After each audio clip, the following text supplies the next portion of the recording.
Ya, Ustadz, Siap. bisa diceritakan tidak Ustadz dulu pengalamannya sebagai survivor COVID, gimana sih pengalaman dari mungkin sebelum dan sesudah terinfeksi COVID-19? Baik, pertama-tama saya menyampaikan apresiasi kepada Human Initiative dan sahabat inisiator semua, Pak Tommy Hindrajati beserta seluruh jajaran, kemudian juga yang kami hormati Mas Rizky, kemudian para narasumber yang lain ya. Tadi ada Dr. Messi. Dulu adik saya yang suka nonton Dr. Messi, tapi saya juga kadang-kadang nengok ke TV untuk lihat gitu ya. Kemudian ada Dr. Hermawan, ada apa namanya Pak Arya dan seluruh hadirin hadirat, rekan-rekan semua yang tergabung di apa namanya talk show kita kali ini. Saya termasuk yang sejak awal mungkin ikut dia berusaha mensosialisasikan kepada teman-teman untuk mematuhi protokol kesehatan, untuk kemudian tetap menjaga diri, menjaga keluarga dengan disiplin, dan termasuk diantaranya saya sering menyampaikan ketika ada yang membantah dengan kata-kata, Ustadz itu nyatanya udah jaga banget, ternyata malah kena. Kita yang santai-santai aja malah nggak kena. Gitu. Saya menyampaikan orang yang sudah hati-hati menjaga dan kemudian kena bisa dapat double pahala. Pahala menjaganya sendiri itu ada, dan pahala sabar ketika dia terkena musibah sakit itu, Masya Allah, dua-duanya adalah jalan pahala yang sangat besar dari Allah Subhanahu wa taala. Sedangkan yang tidak menjaga meskipun tidak kena sangat berpeluang jatuh ke dalam dosa karena mungkin dia OTG, orang tanpa gejala, dia sembarangan meskipun dia tidak merasakan gejala sakitnya, tapi dia jadi carrier kena ke orang lain yang kemudian mungkin sistem daya tahan tubuhnya lebih lemah, ya Alhamdulillah min dzalik itu menjadi satu hal yang kemudian bisa bikin apa namanya dosa bagi kita karena kita tidak hati-hati, tidak berupaya maksimal untuk menjaga diri kita dan menjaga orang lain karena prinsip salah satu prinsip dalam syariat itu tidak boleh membahayakan orang lain dan tidak boleh membahayakan diri sendiri. Kalau dari sisi pribadi, Mas Rizky, selain saya sendiri pernah menjalani perawatan intensif di rumah sakit karena COVID-19, bersamaan dengan itu dan itu yang salah satu pengalaman hidup yang paling berat menurut saya yang pernah saya alami adalah pada hari di mana saya harus masuk ke ruang isolasi rumah sakit adalah hari di mana bapak saya wafat di ruang isolasi di rumah sakit yang berbeda. Dan saya tidak bisa mendampingi ibu saya dan adik-adik saya gitu ya dalam kondisi musibah yang berat itu. Dan ya kami sekeluarga sudah mencoba untuk menjaga diri sebaik-baiknya, tetapi qadarullah wa masya'af'al ternyata tetap terkena, itu pun kami ridho sebagai sebuah musibah dari Allah. Ya, kalau boleh cerita sedikit, awal mulanya adalah tanggal 14 Desember ya 2020, Bapak kami itu ada gejala seperti stroke ringan, kemudian dibawa ke rumah sakit, saya yang mendampingi Bapak dengan urus segalanya gitu ya karena kita justru diarahkan ke rumah sakit yang jangan di kota ya. Bapak saya tinggal di Kabupaten Kulon Progo, kita ke rumah sakit yang tidak terlalu jauh dari rumah. Nah, di situ Bapak hanya memang waktu itu di rapid test ya ketika akan masuk rumah sakit dan tidak reaktif. Kemudian dengan itu saya tetap mendampingi Bapak dengan ya segala yang diperlukan dan segala sesuatunya saya yang ya memapah, menuntun dan lain sebagainya. Nah, sampai tanggal 15 saya menjagai Bapak di rumah sakit. Tanggal 16 malam Bapak pulang karena membaik sekali kondisinya alhamdulillah.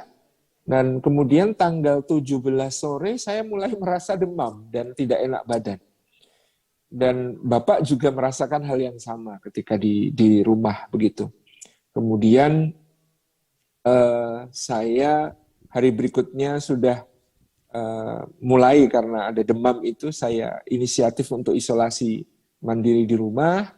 Saya demam dan kemudian yang saya rasakan itu nyeri di sekujur badan, sakit gitu ya, nyeri otot, nyeri sendi dan itu saya mengira awalnya apa kemarin pas jagain Bapak saya digigit nyamuk terus kena demam chikungunya gitu ya, karena gejalanya mirip dengan demam chikungunya gitu. Nah, Bapak ternyata tanggal 20 atau 21, saya agak lupa, itu sudah masuk rumah sakit lagi, kemudian ternyata terjadi perburukan, dan kemudian akhirnya beliau harus masuk ruang isolasi, dan kondisinya terus menurun, karena Bapak punya riwayat diabetes, Bapak juga punya beberapa penyakit ya, dan usia sudah sepuh, sehingga kemudian di ruang isolasi itu ya saya sulit membayangkan, makin sepi, makin sendiri, padahal orang tua ya, namanya orang tua senang cerita, didengerin dan lain sebagainya. Nah, saya masih di rumah sampai tanggal 25 Desember malam, saya mulai merasakan sesak. Nah, sudah, kalau itu saya sudah curiga benar bahwa sebagaimana Bapak, saya pun arahnya ke sana. Swabnya Bapak waktu itu juga belum keluar sebenarnya hasilnya, tapi saya sudah menduga ke arah sana. Dan 26 Desember pagi, sesek saya makin parah kayak gitu ya. Jadi ambil nafas itu rasanya cuma sampai bagian atas dada, nggak bisa turun ke bawah gitu. Dan pagi itu ibu mengontak saya dan bicara dengan nada yang tidak seperti biasa, dengan nada yang sangat keras, memaksa saya untuk agar segera ke rumah sakit gitu. Saya tidak tahu awalnya kenapa ibu bicara seperti itu, dengan pokoknya ibu nggak peduli, nggak mau tahu, segera kamu ke rumah sakit. Baru setelah itu istri saya datang masuk ke kamar tuh nangis karena ternyata pagi itu bapak saya wafat. Jadi saya langsung memahami, oh ibu saya pagi ini kehilangan bapak, mendengar kondisi saya seperti ini, saya tidak bisa bayangkan seperti apa perasaan ibu. Tetapi dengan kesadaran luar biasa, ibu segera mendorong saya agar ke rumah sakit. Padahal ibu harus mengurus ketika itu bapak wafat gitu ya. Akhirnya saya masuk ke rumah sakit, berangkat jam setengah 10 pagi. Kemudian di rumah sakit itu di instalasi gawat darurat, menjalani serangkaian tes, kemudian pemeriksaan sampai CT scan toraks lengkap gitu ya. Kemudian saya tuh sampai maghrib, kita belum dapat ruang untuk perawatan, ruang isolasi untuk perawatan, sehingga menelpon ke rumah sakit rujukan yang lain pun tidak ada yang vakan, tidak ada yang kosong ruangnya, semuanya terpakai. Mungkin bulan Desember akhir itu saya menduga memang kalau di Jogja ya itu salah satu puncak orang membutuhkan ruang isolasi ya, tingkat keterpaparan sangat tinggi dan yang perlu dirawat di rumah sakit sangat banyak.